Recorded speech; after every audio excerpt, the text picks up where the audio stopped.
In the beginning, said the Aztecs, the white men came in one boat. Nearly 500 years ago, Spanish adventurers landed on a small island off the coast of Mexico.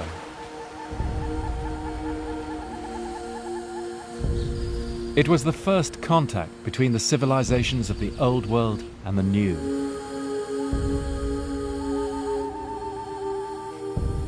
The prelude to one of the greatest events in history.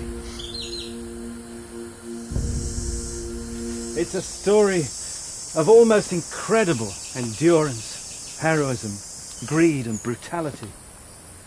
And all the more poignant today as we see its long-term effects unfolding across the globe.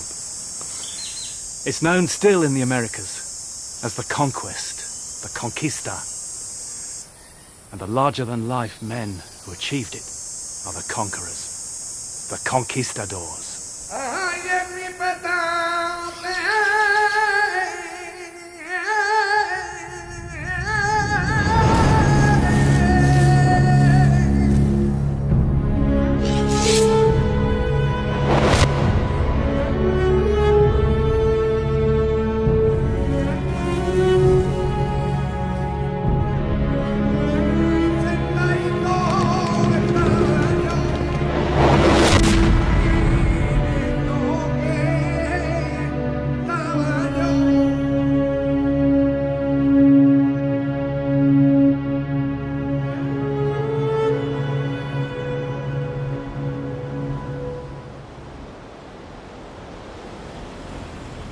The tale begins back in Spain, in the bleak land of Extremadura. They were warriors. They were the hardest warriors Spain produced. Men who left barefooted, came back and built these incredible mansions. And they came back multi-millionaires. I mean, carrying the bars of silver, the bars of gold. They shod their horses with silver.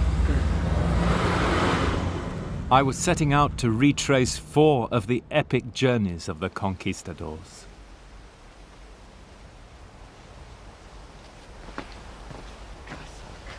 Stuart Sterling's ancestor was one of them, and he took me back to where it all started. Well, this is one of the gates of the towers, and here we're coming to.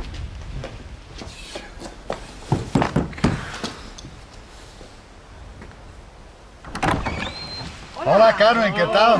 ¿Cómo estás? Muy bien, encantado.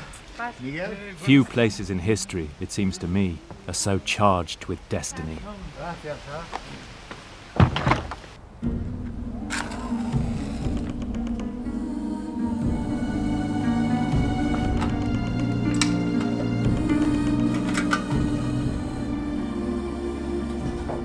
The first of the great conquistadors was Hernán Cortés. He was a poor boy from the small town of Medellin, trained not in war, but in law. He's one of history's great names, but he's still a mystery. You know, it's funny, you set off on journeys like this, you search for clues, and I find Cortés the most enigmatic of all the conquistadors. They say he was a sort of snob, unkind to little people. It also said that he was a great womanizer and a gambler.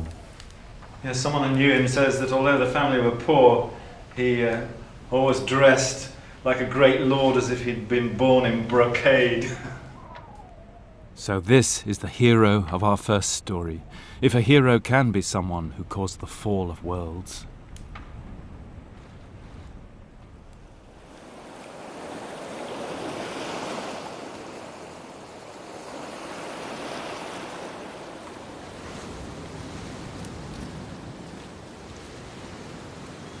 Most mighty prince, wrote Cortés to the King of Spain, let me begin at the beginning. We sailed our ships to the land called Yucatán.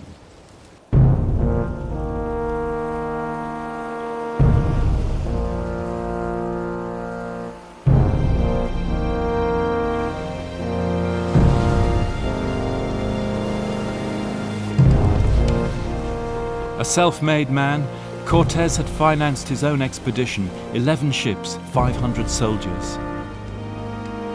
Like Columbus, he didn't know what lay ahead. He thought the land they could see beyond Cuba was just islands through which they could sail to China. It was April 1519.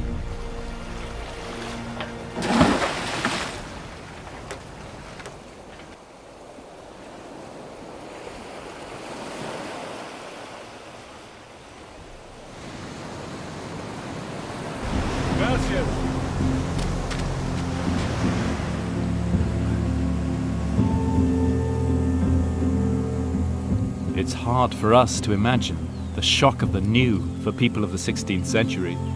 For us, it would be like landing on another planet. To discover that the New World also had great civilizations with law, writing, and architecture. This was a revelation. What rational beings live here, wrote Cortés. This is the best and richest land that ever there was.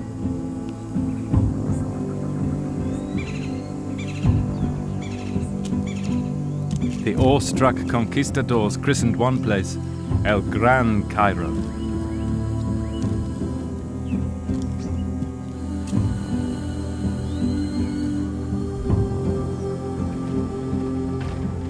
And so I set out in Cortés's footsteps.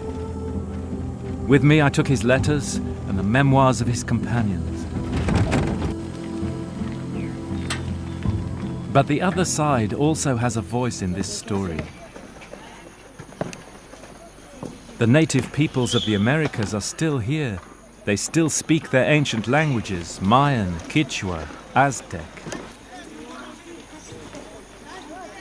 And their story of the conquest has survived.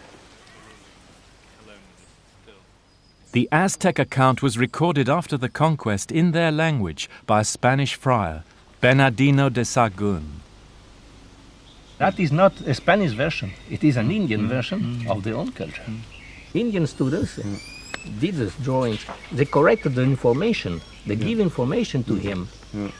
So he used these people to have this true history, the true version of this Indian culture. Every aspect of life. From birth to death to every worship kind of, to the lot. Medicine and teaching And this Aztec story of the conquest, Sahagún says, came from the very best eyewitnesses.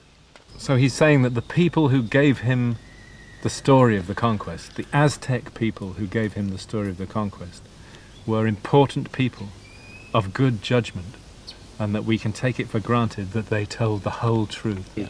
So you have to, because they were human, like the Spaniards were human. This was a war between two humankind, not between animals and people.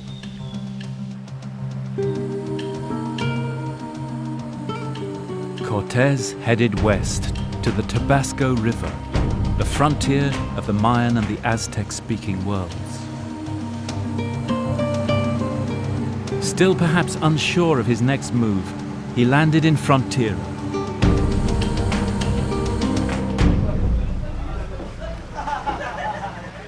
The key to any close encounter is language, but Cortés couldn't talk to the Aztecs.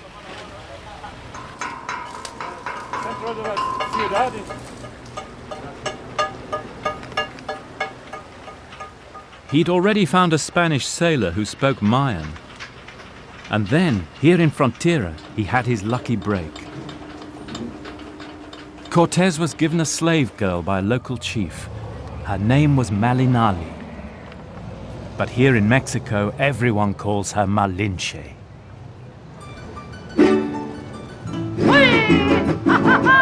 Malinche spoke Mayan and Nahuatl, the Aztec language. Through her, he could talk to them. Cortés se salió de España, buscando una gran fortuna, buscando una gran fortuna.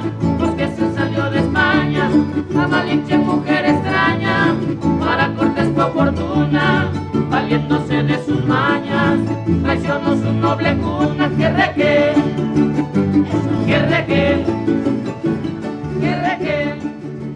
pasa a poder de los españoles, Marina se sigue comportando como lo que es. Hernán Cortés Malinche was treated well by the Spanish, especially by Cortés. Some say she fell hopelessly in love with him. Yes,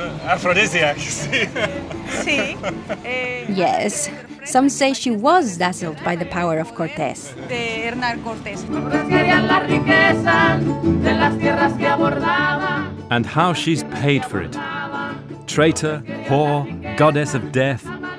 For nearly 500 years, Mexicans have argued about Malinche and her relationship with Cortés.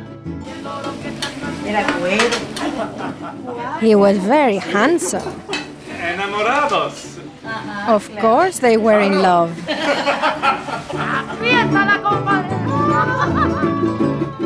But the old tales are often right. History can turn on such human moments.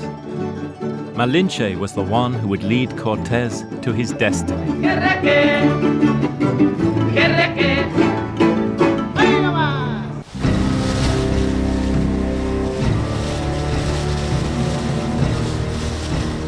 Cortés sails on up the coast, Malinche at his side.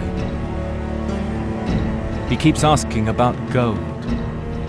And everywhere they tell him of a mysterious empire in the interior. A land called Mexico. He anchors at an island off the coast, the Isle of Sacrifices, just off the modern port of Veracruz. And it was here that Cortés had his first encounter with the Aztecs. In his letters, you can still feel his sense of wonder. Since then, the tale has become a myth. It's even immortalized in the movies.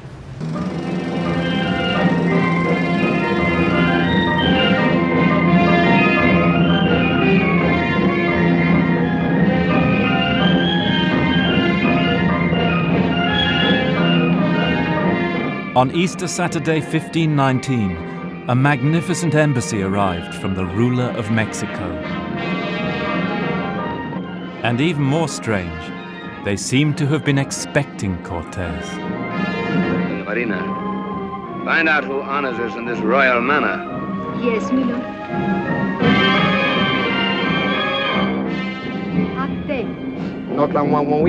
Malinche translates their Nahuatl. Say to the royal ambassador that I am pleased to welcome him to my camp.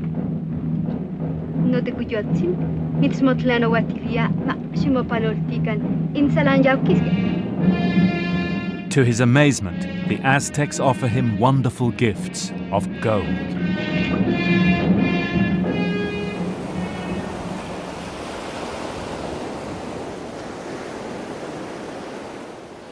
And though Cortés was pretending to be the ambassador of a great king, of course he couldn't respond in kind. And as gifts to the Aztecs, he scraped together a chair and some trinkets and a red velvet cap, which their ambassador accepted, though he looked at them as if they were excrement. Then came the crucial moment in the conversation. "Do you have more gold?" says Cortés, "because I and my men suffer from a disease of the heart that can only be cured by gold." "Yes, we do," said the ambassador. There could hardly have been a more dangerous admission.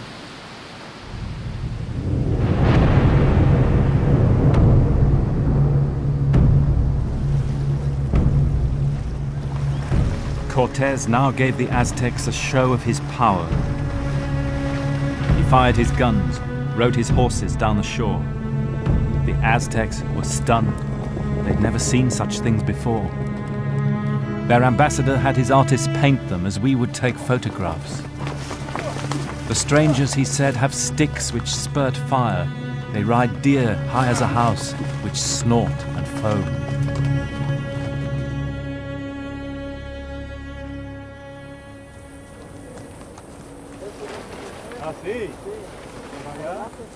Cortés was invited to make a camp, and he built a base here at Villarrica.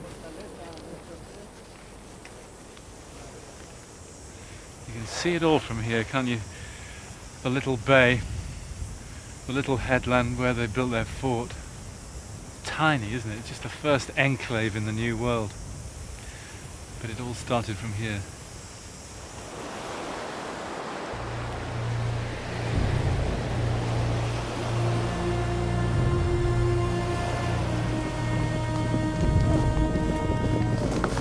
And perhaps it was only now that Cortés dreamed up the plan to go to the city of Mexico. Could he somehow get the Aztecs to bow to Spanish power?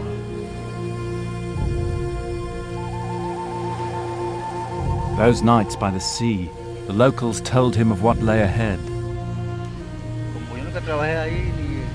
How the Aztec Empire was built on fear and tribute. A tribute not only of things, but of people, of human hearts. The name of the Aztec ruler was Montezuma. But Montezuma was haunted by a prophecy, a legend of an exiled god who one day would return to claim his throne.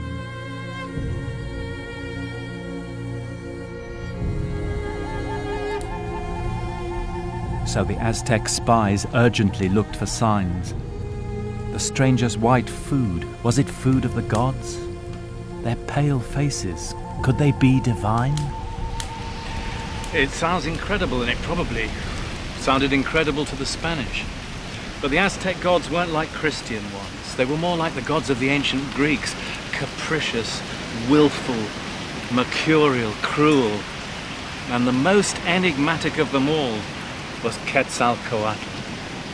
And according to the legend, when Quetzalcoatl was expelled from Mexico, he promised that one day he would return and regain his kingdom. But he'd come back across that sea out to the east, back here, with his chalky white face and his beard, in the Aztec year 1 reed. And by an amazing chance, 52-to-1 chance, this was that year.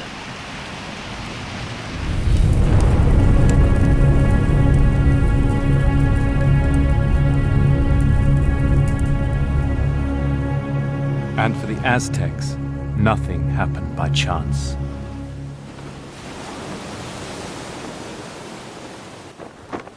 Cortés's men are getting nervous now. They know a great empire lies inland, and they know Cortés wants to go there.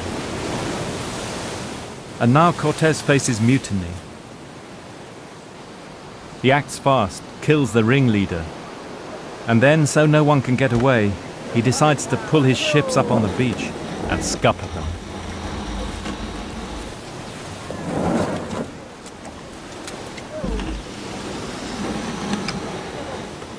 It's a gambler's throw, isn't it?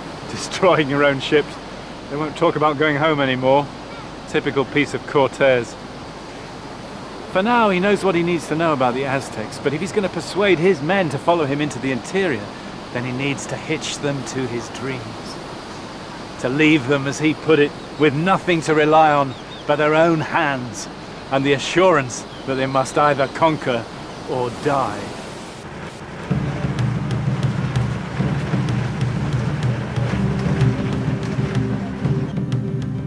The hesitation was over. Cortés heads inland with some native allies from the coast who were keen to throw off the Aztec yoke.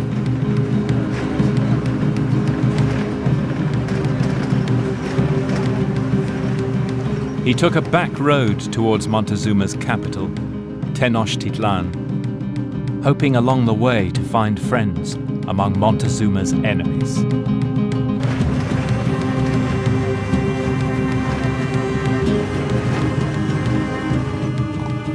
The little towns they came through are still here: Cotepec, Jico.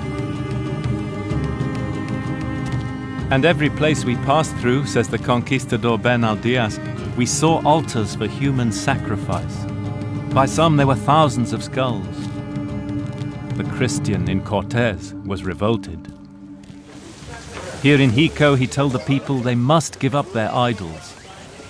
Speaking in Nahuatl, the Aztec language, Malinche gave a potted history of Christianity, and then she explained to the people of the town that the Pope had given the King of Spain authority over their lands in the name of Almighty God. There's a story that two chiefs who heard this said they were quite prepared to believe that there was one all-powerful God. But as for the idea that the Pope had given their lands to somebody else who lived so far away, the Pope must have been drunk. The Spaniards were still trying to make sense of confusing signs. The stench of blood mingled with the scent of flowers. Familiar European categories of life and death, nurture and feeding, were upside down. To quench their thirst, the Spaniards were given the juice bled from the fleshy white heart of the maguey cactus. Wow, it's absolutely beautiful. Only to learn this was the drink given to sacrificial victims to dull the senses of those who were about to die. Every day, says Bernal Diaz, we were told they'd kill us and eat our flesh with chilies. And the warm drink made from the cacao bean, which the Aztecs called chocolatl, chocolate, was prepared for the eagle warriors who feasted on the flesh of their defeated enemies.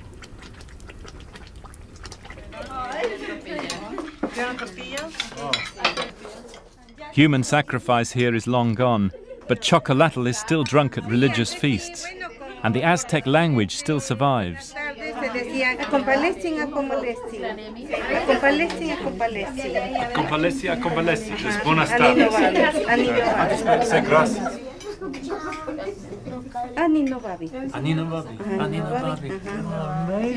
And with the language, hints of Aztec attitudes to love and sex.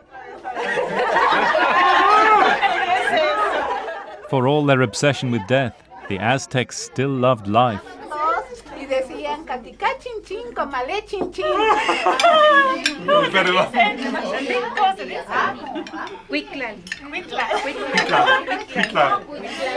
I can't tell you what that means.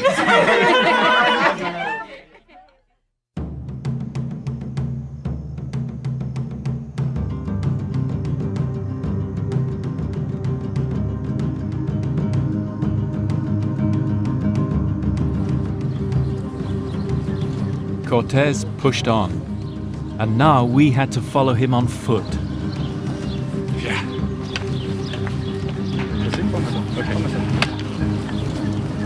Ahead of us, says Cortés, we saw a great range of beautiful mountains, the peaks so white we think they must be covered with snow.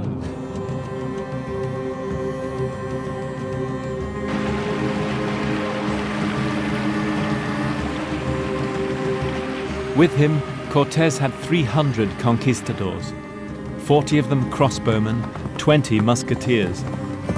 There were several hundred Indians and Cuban servants.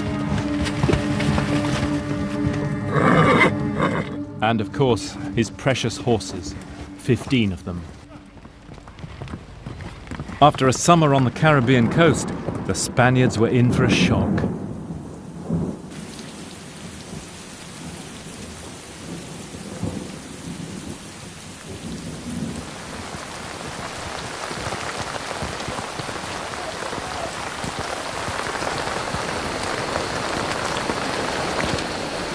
One of the conquistadors, Bernal Diaz, says when they came into the mountains here, it just rained and rained.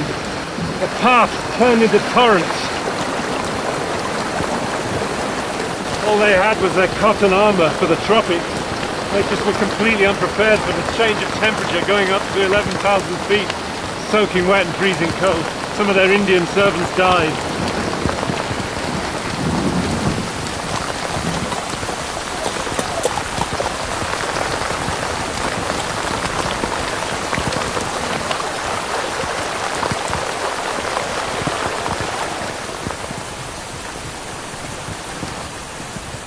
So far as we know, Cortés had no military training, but he never lost the respect of his army. The thing you have to remember about the conquistadors is that, putting themselves through this, that they were all volunteers. They were in it not for religion or anything like that, but a share of the profits. They were free men.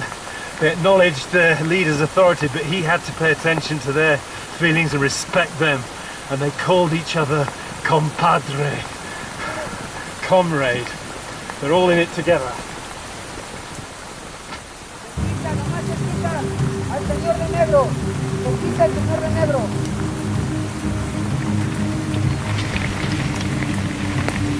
Got the pass up there, Ray? Ray? That's the pass, is it? Yeah. That's the pass, that's the top. Cortés called it Nombre de Dios, the name of God.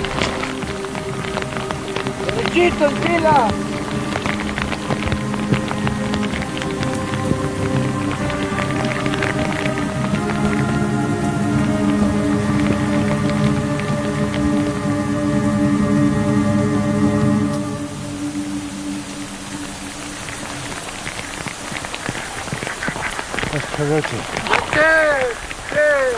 13,000 feet. Can't see.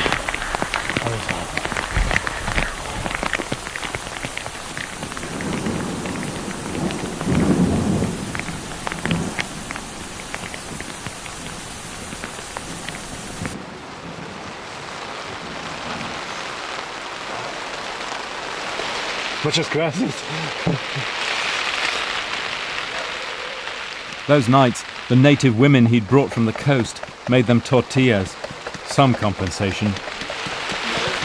I tell you that we have tents tonight, and we are certainly going to be soaking cold and miserable, just as Hernán Cortés and his men were, as Bernal Diaz tells the story. This cloud's not going to lift. Right.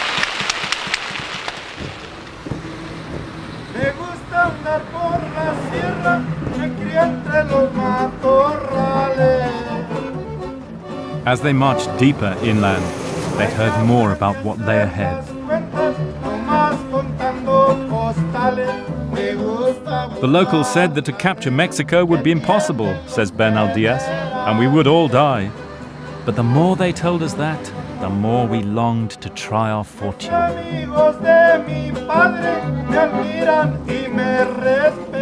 After the mountains, though, things got no better. Through autumn hailstorms, they trekked across a desolate plain of salt lakes with no food or water.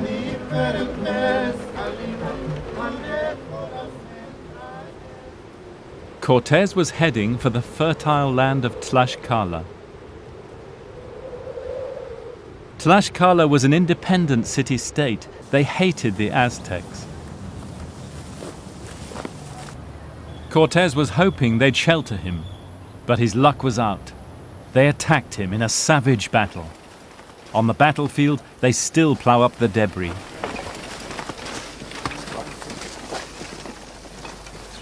Buenos días.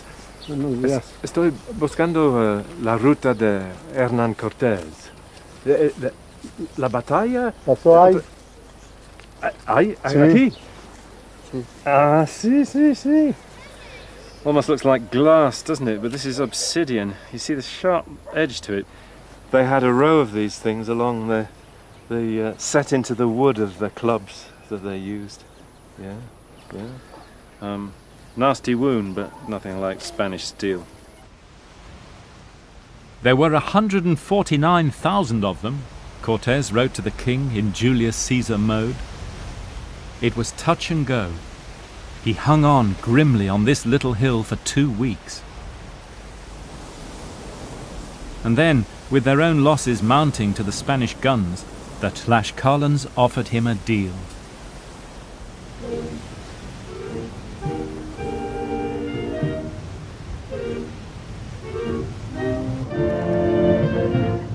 They welcomed him into their town and laid on a fiesta, even offered him their daughters in marriage.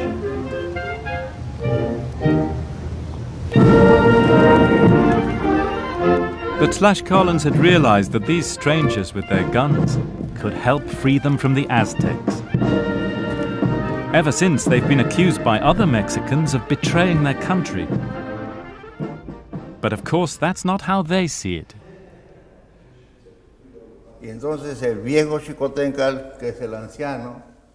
Xicotencatl, the elder, reaches for Hernán Cortés, who returns the embrace, but he doesn't let go of his sword.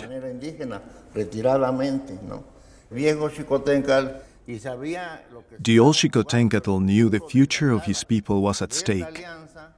He believed this alliance would ensure that Tlaxcalans would not disappear from the map, would not disappear from history.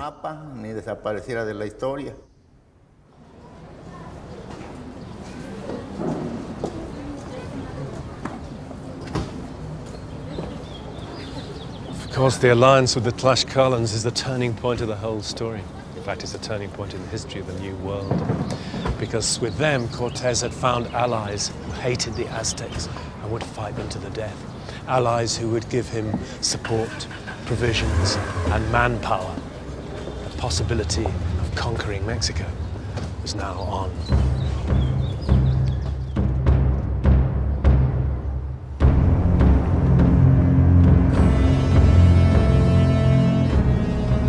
So Cortés marched on, with several thousand Tlaxcalan warriors behind him, to the greatest pilgrimage city in the Americas, Cholula, under the volcano Popocatépetl.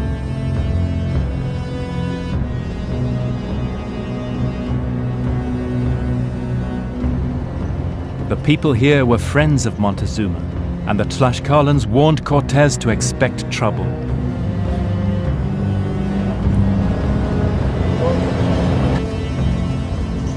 Spanish moved through the town, they saw roadblocks in the side streets, piles of stones heaped on the rooftops. Women and children had been evacuated, and then Malinche heard a story that a plot was being hatched to ambush Cortés. And he decided on a preemptive strike. He summoned the 100 lords of Cholula to meet him in the great courtyard of the temple of Quetzalcoatl. It's now the church of San Gabriel. And there, Malinche told them in Nahuatl that they'd committed treason and they would die for it. The doors were closed, the Spaniards killed them all, and they killed 3,000 more Cholulans who were assembled outside, and then their Tlaxcalan allies sacked the town.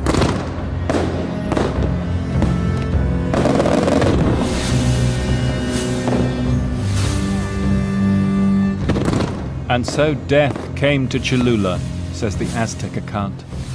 When we got the news, we were seized with fear. It was as if the earth itself were shaking.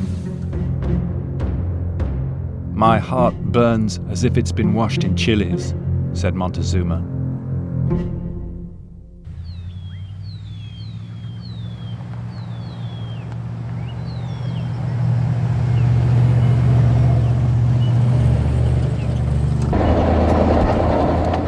From Cholula, Cortés continued up the old track through the forests of Popocatépetl. It was erupting then, as it is now.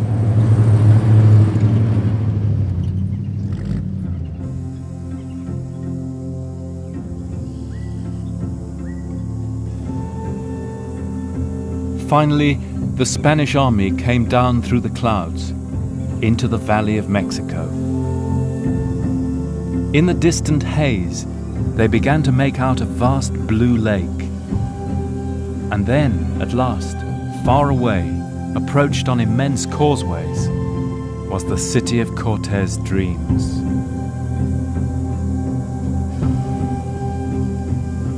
It seemed like an enchanted vision, wrote one of his men. Indeed, some of our soldiers asked whether it was not all a dream. It was so wonderful that I do not know how to describe this first glimpse of things never heard of, seen, or dreamed of before.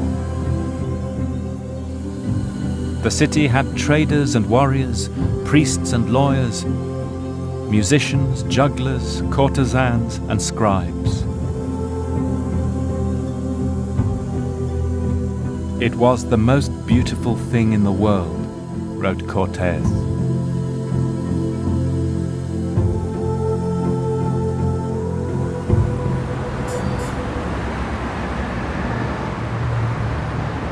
Believe it or not, that's where the causeway came in the 16th century. This is where the lake ended and the city began. This is where Cortés walked that November 1519. The Aztec city started here.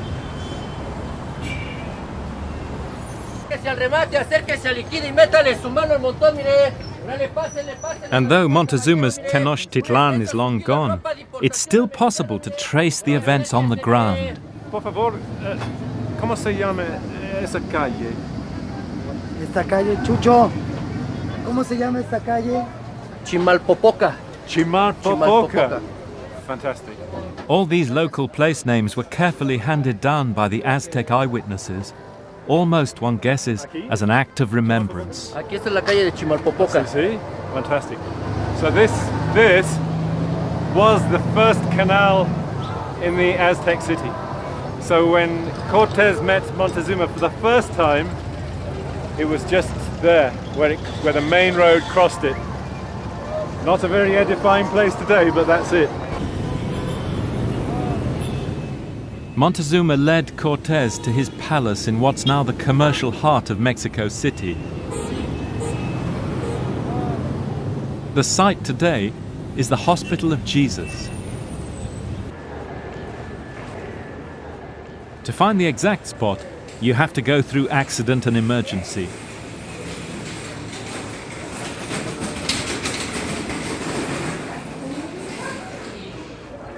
The Aztecs led the Spanish into a great courtyard, framed by a beautiful building, was on this spot. The tale of that momentous meeting is told by the Aztec eyewitnesses.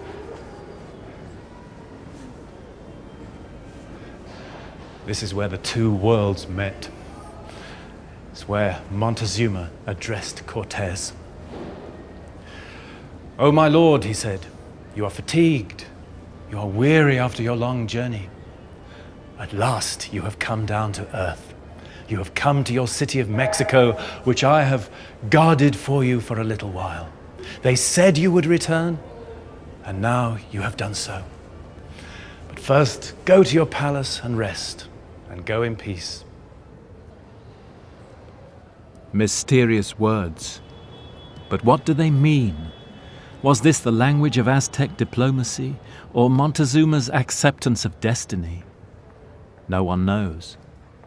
But in the Aztec calendar, that day, the 8th of November, was one wind, the day of Quetzalcoatl, a day of robbery, violation, and deceit.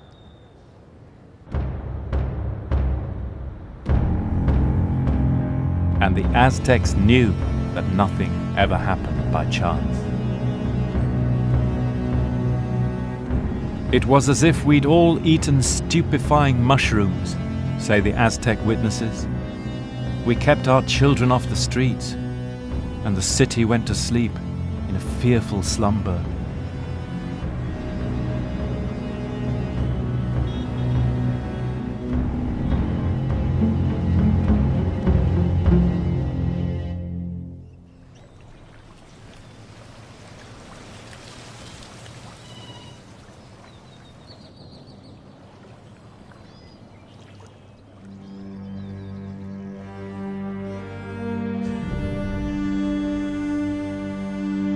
The city woke as it always had.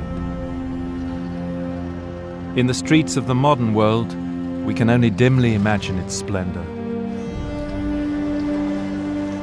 The flutes and conch shells greeting the dawn, the bustle of merchants, the tens of thousands of blooms carried each day to markets drenched in the scent of the Americas.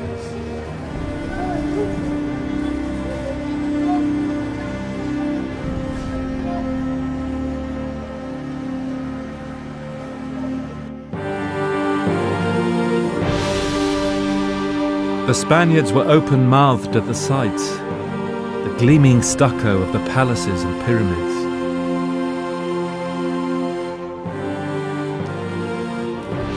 They wandered the courtyards, gawped at strange gods. But on the wind, with the scent of flowers, they caught the ever-present smell of death.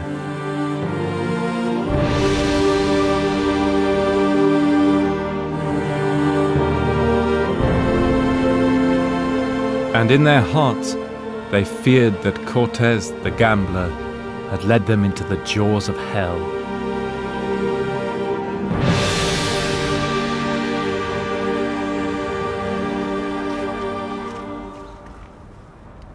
Montezuma, though, was still unsure who Cortés was, and who his master was, the great King Charles across the sea. So now Montezuma proudly shows Cortés the pyramid of the war god, on whose summit thousands of captives had had their hearts cut out. Perhaps the gods would recognize each other. Trying hard to appear calm, the Spaniards entered the chamber. The first thing the Spanish noticed when they came inside was the disgusting smell. And then, as their eyes got used to the darkness, they saw the eyes of the Aztec gods staring at them, gleaming with precious stones. The war god, Huitzilopochtli, was sitting down with a golden bow and arrow, and in front of him was a brazier full of human hearts still warm. And all around the walls were encrusted with dried blood. Cortés then said this to Montezuma: "I don't understand how a prince as great as you and a man as intelligent as you could think that these are gods.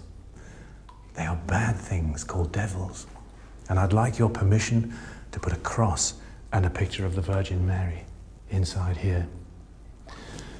Montezuma took offense at that. "If I thought you were going to be so insulting to our gods," he said, "I would never have brought you in here to see them. We hold these things to be good. They bring us health, harvests, rain and water, and we must sacrifice to them. So please don't mention this again." It was quite a gulf. For the Christians, God gave his blood to redeem mankind. For the Aztecs, mankind must give its blood to redeem the gods.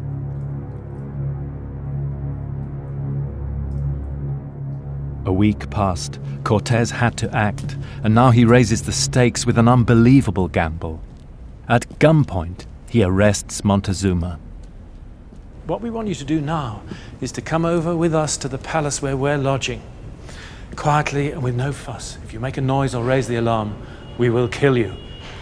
Montezuma is amazed. Nothing he's learned in the palace of nobles of the Aztecs has prepared him for this. "My person cannot be taken prisoner," he says to Cortés. "Even if I were to like it, my people would never accept it." The argument goes on for 4 hours. Montezuma in tears at one point, and all the while Cortés's captains are pacing up and down, getting more and more nervous, and then one of them says, "Look, either he comes with us now, or we kill him now." And when Malinche translates that, Montezuma caves in.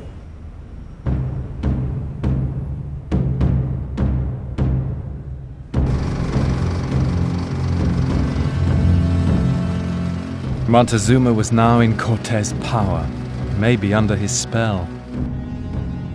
He continued to issue orders as if things were normal, but he'd lost the trust of his people.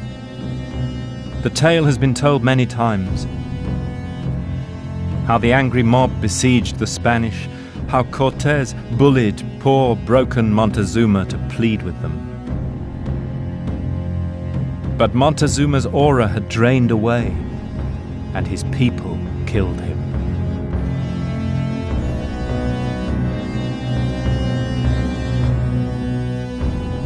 The Spaniards were trapped inside the city, food and water cut off. His dream slipping from his grasp, Cortés was forced to give the order to escape.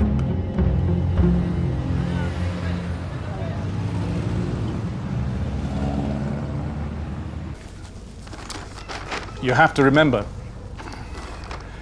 the city was on an island, completely surrounded by water, linked to the mainland only by 3 great causeways. All the bridges had been broken by the Aztecs. So in those final few hours, the Spaniards built a portable wooden bridge out of the ceiling beams of the palace where they were staying. They would leave at midnight.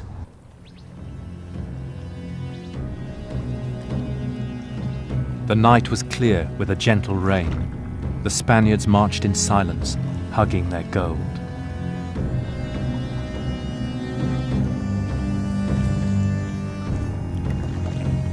Halfway into the lake, they were spotted. The alarm was raised, and the city woke. Cortés was trapped. The Aztec witnesses name the place. Today it's by the little post office on the Tacubá Road. 3/4 of the Spaniards were left behind, 800 men killed, drowned, or captured. and the captives could expect only one fate at the hands of the enraged Aztecs. They were taken back into the city, to the Great Pyramid, and there their hearts were cut out and offered to Huitzilopochtli, the god of war.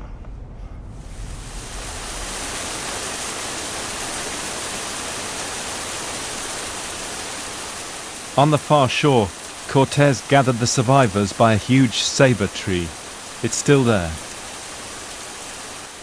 Malinche, they say, showed no emotion, but Cortés, for once, couldn't control his feelings. They said there were tears in Cortés' eyes that night, the night of tears. But of all his comrades who died, he asked after only one, Martín López, the shipbuilder. And when Cortés heard that López had survived, although badly wounded, he said, Vamos, que nada nos falta. Okay, let's go, for we lack nothing.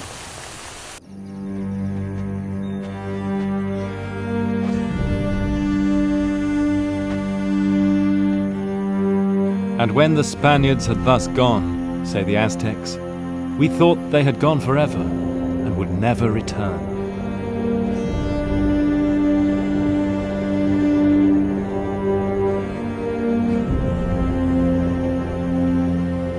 But across the mountains, the Tlaxcalans stood by Cortés. And what he does now is one of the most amazing things in history.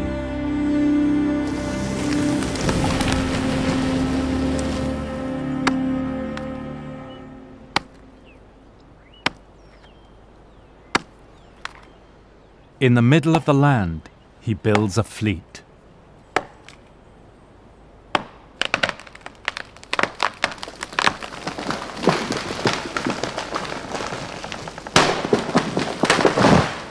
That's why he needed Martín López. They're going to build 13 brigantines, and all of them are in more than 40 feet long, and they're going to take them to bits, and they're going to carry them all the way to Mexico City. This is what does the maestro think about this? This is an incredible idea. Supposedly they disassembled the fleet to carry it, as there are no navigable rivers around here. For Mexicans, Cortés was a very cruel man. But from a buccaneering point of view, he was great.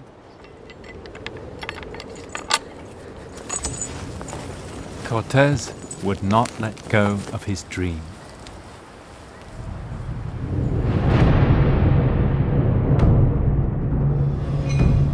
And now, inexorably, the net began to tighten round the Aztecs. Cortés transports his prefabricated fleet, carried in pieces by a train of 8,000 Tlaxcalan porters, across the mountains and back to the lake.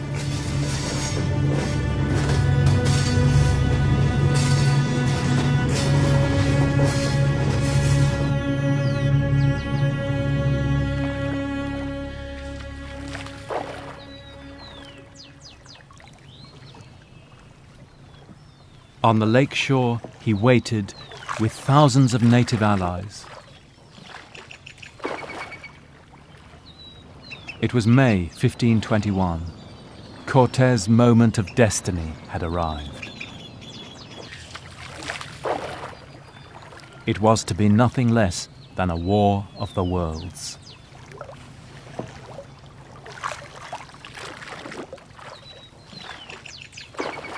Cortés' plan was to lay siege to the city and cut off its food and water supplies. Then, supported by his ships, he would attack it along the causeways, whose line is still marked today by the main routes into the city. It was a new kind of warfare for the Mexicans, sieging a city, involving the ordinary population, the women and children, starving them. This wasn't part of war in ancient Mexico. But Cortés, of course, was a modern man. It was total war. The siege lasted for 80 days. 250,000 people were reduced to eating lizards and grass. Devastated by European diseases, the Aztecs under their new king Cuauhtémoc still refused to negotiate, and the Spanish had to win the city street by street. In the last battle, the Aztecs were squashed into the warren of streets round the Great Pyramid in the north, in Tlatelolco.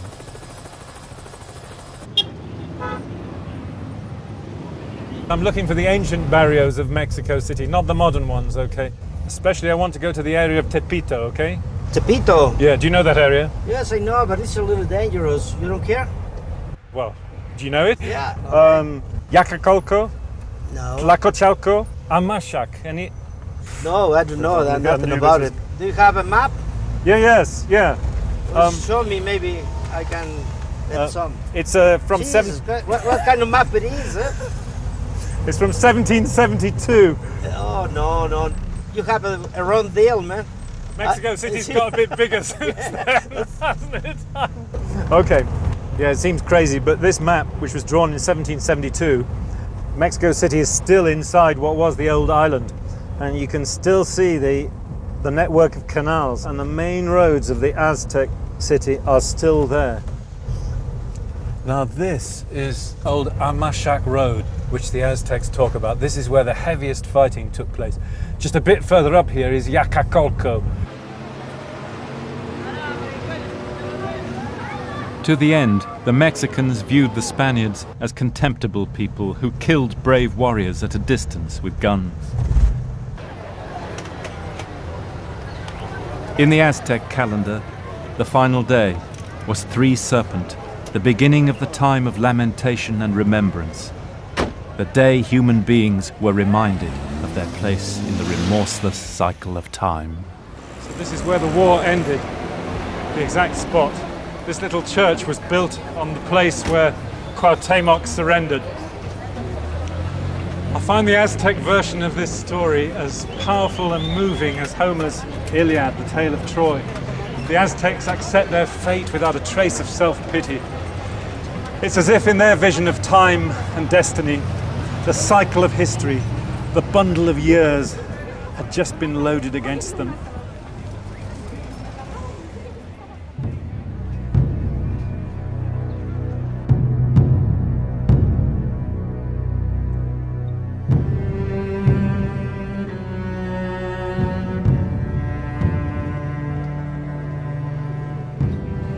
The Aztec lamentations have been handed down to us. Broken spears lie in the streets. We have torn our hair in grief. Our houses are roofless now, our walls red with blood. Our inheritance, our city, is lost. The shields of our warriors were its defense, but they could not save it. Our heritage is gone.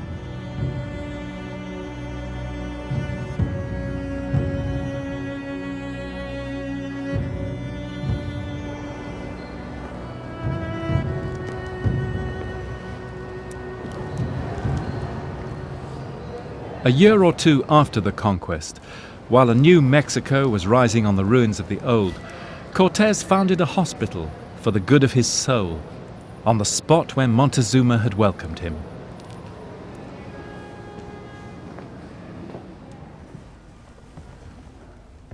By then, the King of Spain had showered him with honors. The poor boy from Medellin had become the most famous man in Christendom.